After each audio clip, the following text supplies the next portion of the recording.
Okay. Hey, second grade friends. We have been working this last couple weeks on fluently adding and subtracting within 100 by taking 10 out of a larger number or making 10 using number bonds, which is something you practiced in first grade. So, I'm going to show you using one problem of addition and one problem of subtraction, of that taking 10 or making 10, using number bonds and our quick tens and ones, which we've been practicing in class. So remember that you can go back to those parts of the video as many times as you need to in order to be successful. So if you get to the practice problems and you don't remember how to do it, go back into the video and watch me do it, maybe doing it step by step on your paper as well. So let's go ahead and get started. Okay, so here I'm going to do my make 10 addition. The first way I'm going to do this is by drawing my quick tens and ones. So when I look at the number 54, the first thing I see is that there are 5 tens and 4 ones. So when I draw that as quick tens, I'm going to have 1, 2, 3, 4, 5 tens, and then I use my dots to show 1, 2, 3, 4. So now when I go back into my addition problem and I have to add 8 more, I can already tell that I'm going to end up making a full 10 frame. So I'm going to go ahead and add those in a different color. So I see I can add 1, 2, 3, 4, 5, 6, 7, 8. So now when I look here and I try counting, I can count by tens, seeing now that I have that original 50 tens and that I created a brand new 10 when I started adding 8. And the way I laid this out is what we call our 10 frame model, which we've been practicing in class.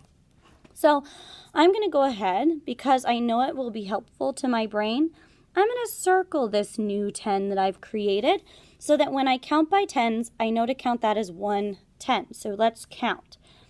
10, 20, 30, 40, 50, 60, 61, 62. So when I added 54 plus 8 using my quick tens and ones, I got the answer 62. So when I do my make 10 addition using number bonds, I should end up with 62. So I'm going to try to use my number bonds now to get the same answer as I did down here. So looking at the numbers 54 and 8, I know that I need to try and make this new 10. Well, how many does 4 need to get to 10? I can look down here at my picture, and I see that in the blue dots, I needed 1, 2, 3, 4, 5, 6. Well, I do know that 6 plus 4 equals 10. 8, luckily for me, has a 6 in it. So I can make a number bond with 8 where 6 is part of my number. Now I can also see over here in my picture that 6 plus the 2 remaining is what makes 8. And that I also know. 6 plus 2 equals 8. And here I see my number bond. So when I add 54 plus 6, I get to a new 10. So I see 50, I'm going to count. 10, 20, 30, 40, 50, 60 is my next 10.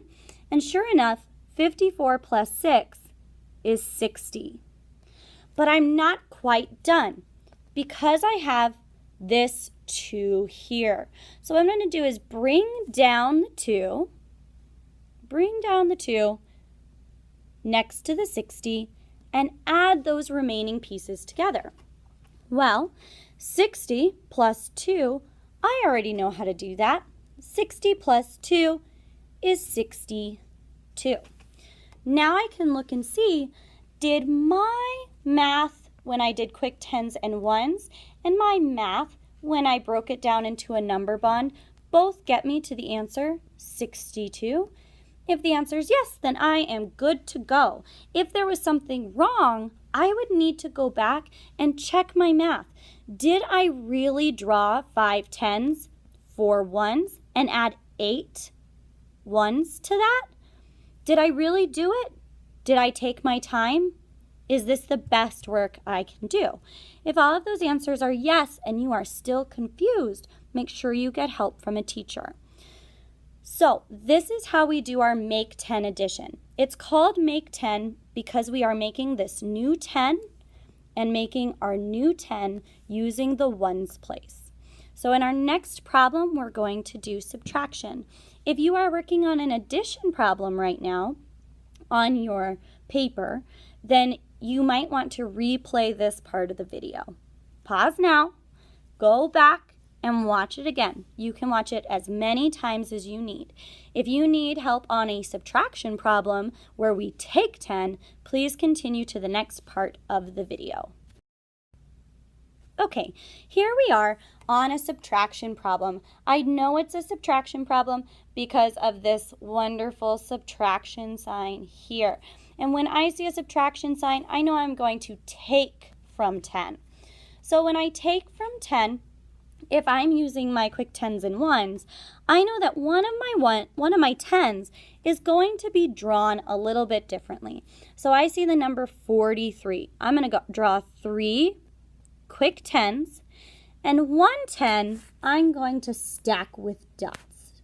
3, 4, 5, 6, 7, 8, 9, 10. I do see that I have 3 additional ones in the number 43. So I'm just going to tack those on to the end. So now I'm going to be subtracting 7. Well, I can see pretty clearly that it will be easiest to subtract 7 from this 10, not from this 3. There's just not enough here for me to strike a whole line through. So instead, I'm going to strike a line where I take exactly 7 dots away. So I'm going to take the first 5 and then 2 from the second 5. Now I can see that I have 3 dots here and 3 dots here. That's 6 dots. 10, 20, 30, 31, 32, 33, 34, 35, 36. So when I did this method, I got the answer 36. So just like before, when I do it using my number bond, I should get the number 36 again. That's how I'm going to know that my math is accurate when I work through the whole problem both ways and end up with the same answer. I'm not just going to look at this and be like, oh, yep, it's 36, but I didn't show any math to get there. So let's look over at our problem and see if we can do it the number bond way. I see that I have subtraction, which means I'm going to take 10. So I'm going to take 10 from the bigger number. 43 is the bigger number.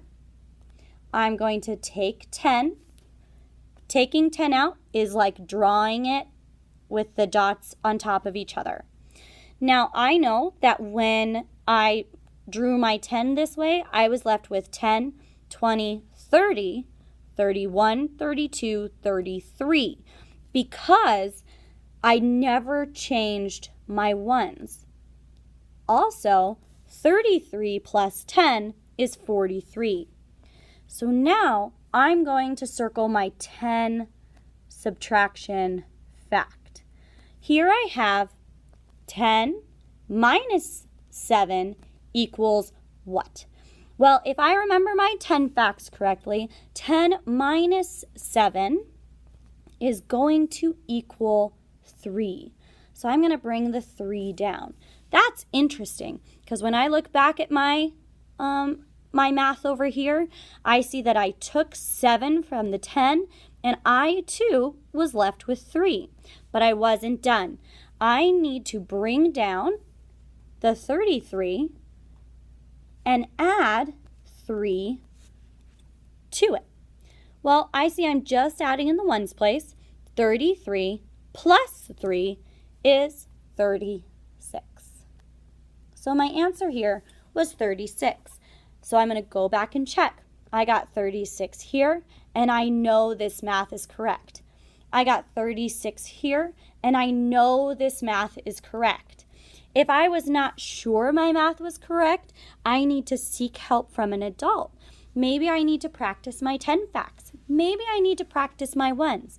Maybe I need to practice my quick 10s and ones drawings. Either way, once you get that practice and support you need, whether you draw it or do the number bond, you should be getting the correct answer.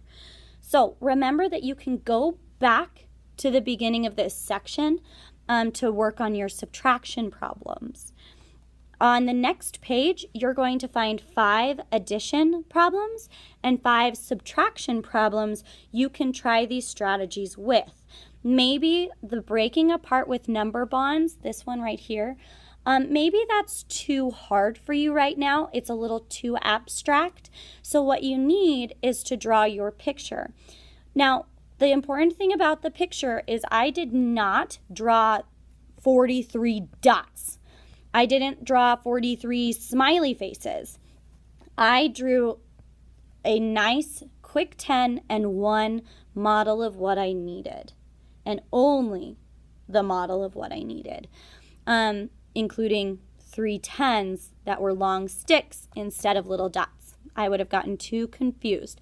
So make sure you're practicing that quick 10 and the stacking 10 and then building 10 when you are adding.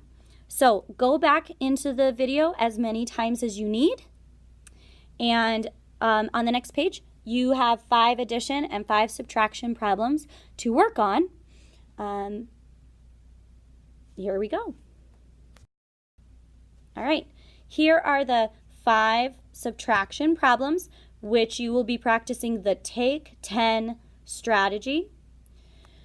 These are the addition problems where you will practice the Make 10 strategy. Make sure you try each one, okay?